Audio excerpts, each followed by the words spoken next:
அவங்களுக்கு பதில் சொல்லிக்கிறேன். ரோஜா பூ ஏன் வச்சேன்னா, கருப்பு ஆடையில் வந்திருந்தேன். கருப்பு தான் இன்றைக்கி அடிக்குது எல்லாத்தையும். சரி, ஒரு இந்த கொத்தேனி எங்கே கை கிடைக்க போகுதோ, பாவம் தயாரிப்பாளர் ரொம்ப செலவழித்து கொண்டாந்தாரா, சரி ஒன்றை எடுத்துக்குவோம். சட்டை கிழிஞ்சிருக்கு, அதை மறைக்கிறதுக்காக குத்தி வச்சிட்டேன். பார்க்க அழகாக இருக்கா?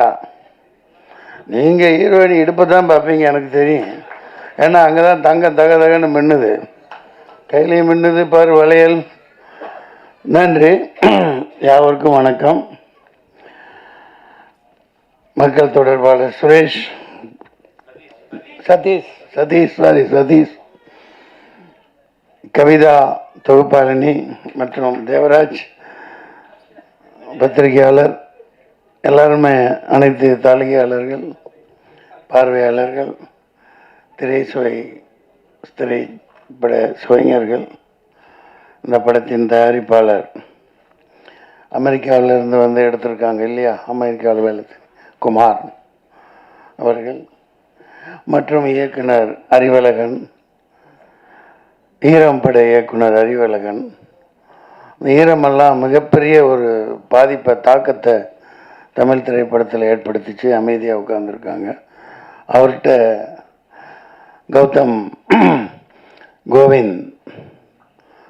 கோவிந்த் தானே, சரி, கௌதம் கணபதி. ஏன்னா எனக்கு என்னமோ அந்த அம்னீசியா மாதிரி நிறையா வந்துருச்சு, தெரிய மாட்டேங்குது.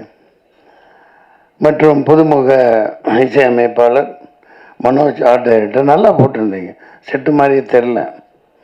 அந்த துப்பாக்கியெல்லாம் ஒரிஜினல் மாதிரியே இருந்துச்சு. நான் ஷூட் பண்ணியிருந்தால் எதுவும் அவ்வளோதான், குண்டு பாஞ்சிருக்கும். அற்புதமாக பண்ணியிருந்தாங்க. இளம் கதாநாயகன் நல்லா அழகாக இருக்காங்க. தர்ஷன், உங்கள் தரிசனம் படம் வெளியானதுக்கப்புறம் உங்கள் தரிசனம் வேண்டி எத்தனை பொண்ணுங்க அலைய போகிறாங்களோ தெரில. கதாநாயகி அப்படி தான் இருக்காங்க. பனியில் பூத்த மலர் மாதிரி குளிச்சுட்டு அப்படியே இருந்திருக்காங்க. நல்ல அற்புதமான தேர்வு. மற்றும் இவங்க போலீஸ்காரியாக நடித்தாங்க எங்கூட, இந்த பச்சையம்மன் அவர்கள்.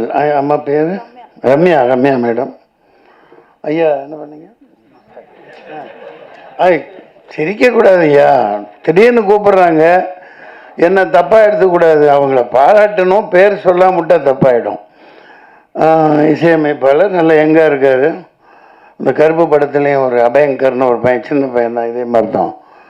இந்த மாதிரி புதியவர்களை ஊக்குவிக்கணும். அந்த வகையில் நான் குமார் அவர்களை ரொம்ப ரொம்ப பாராட்டுறேன். நீங்கள் வந்து எடுப்பீங்க, இன்னும் நிறைய எடுப்பீங்க.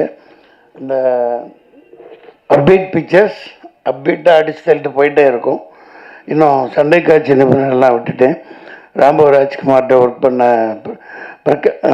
அப்பா பேர் என்ன, பிரகாஷ், பயங்கரமாக அவர் கூட இருப்பார். அவரோட சன்னு, அவருடைய மகன் சண்டை காட்சியெல்லாம் பண்ணியிருக்காங்க. பார்க்க அவர் சண்டை காட்சி நிபுணர் மாதிரியே இல்லை, பெரிய ஒரு ஹாலிவுட் ப்ரொடியூசர் மாதிரி, ஒரு இவர் விஜய் மல்லையாவோட பார்ட்னர் மாதிரி பந்தாவாக இருக்காங்க. அந்த மாதிரி சொல்லிகிட்டே போகலாம். அற்புதமாக இருக்குது. மத்தியான வேலை, சாப்பாட்டு வேலை வேறு ஆயிடுச்சு. இந்த படத்துக்கு சரண்டர்னு பேர் வச்சுருக்காங்க. நான் அது உள்ள அறம் கூற்றாகும் அப்படின்னு ஒரு அற்புதமான அறத்தை தொகுப்பாளனி இளங்கோவடிகள் கூட்டிலிருந்து எடுத்து சொன்னாங்க. அது அற்புதமாக பேசுகிறாங்க, அதை பாராட்டணும் அவங்கள. சரண்டர் சரியான நேரத்தில் வருது. இது 10ஓடு 11 இருக்க போகிற படம் இல்லை. அதில் அந்த உத்வேகமும் அதில் ஆவேசமும் அந்த எடுப்புகள் அனைத்திலும் அவர் அறிவழகன் பேரை அவர் மாணாக்கர் கௌதம் கணபதி காப்பாற்றுவார்னு நினைக்கிறேன். நிச்சயமாக நல்லா இருக்கும். சரண்டர், சென்ட்ரலுக்கு ஸ்டேட் சரண்டர், ட்ரம்ப்கிட்ட மோடி சரண்டர், பொண்டாட்டிகிட்ட புருஷன் சரண்டர். எல்லாம் வரின்னு போட்டு அது என்னென்னமோ வரி கண்டுபிடிச்சி போடுறாங்கப்பா.